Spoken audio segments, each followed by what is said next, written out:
Many of you already know that I love to garden, and there's a chunk of my viewers that have I don't want to say stayed loyal because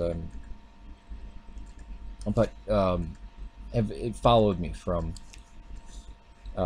channels ago, and had asked me to put up pictures of the garden, and I actually planted the garden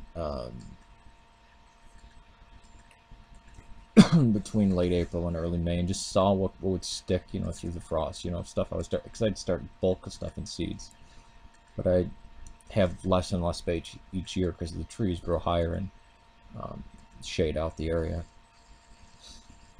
So the last stuff that I planted was in May, and then I didn't touch the garden pretty much after that. I only went back right before fall.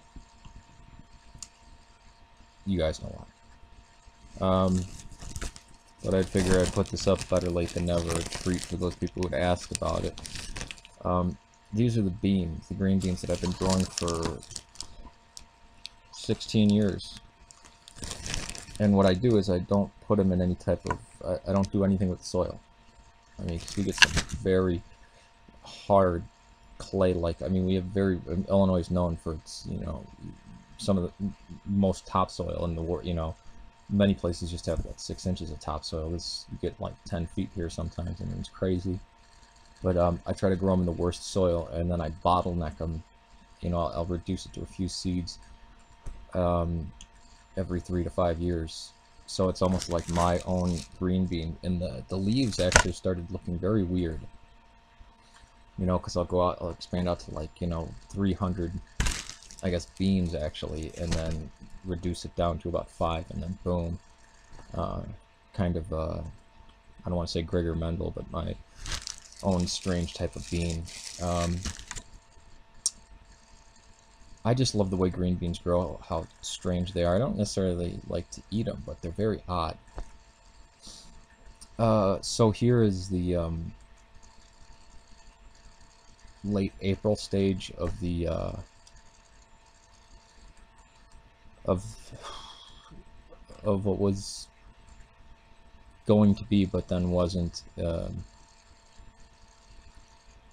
almost a year now,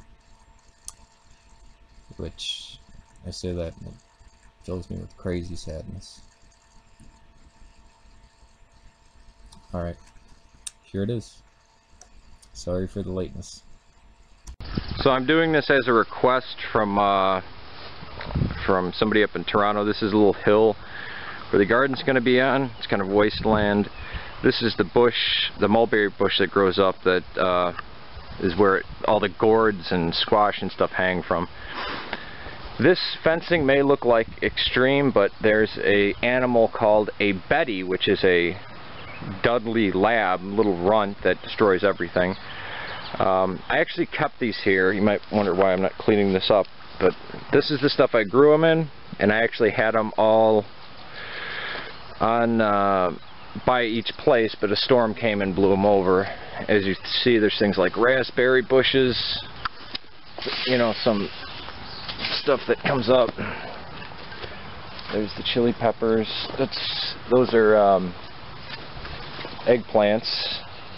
And the vine stuff I've already planted. These are squash, pumpkin, zucchini, gourds. The gourds are more over that way, that are going to be growing up that tree. And then this is the watermelon. I laid down grass to kill off everything. That's obviously another raspberry bush. There's another one.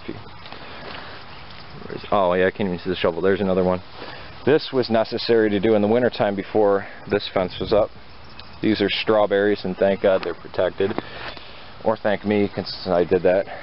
And then these posts that are sunk into the ground, these actually get covered with a very large amount of this weird type of ivy, which is really cool. So this hill, you can see I've already started to shear off sides and terrace it out, and it'll get more terraced, and I think I'm going to take some of those big terracotta pots and crack them in half and use them as embankments. And I just dug holes here to put kind of get an idea of what I'm going to do. So this is it, and that's the tree that's going to be where you're going to see all different types of gourds and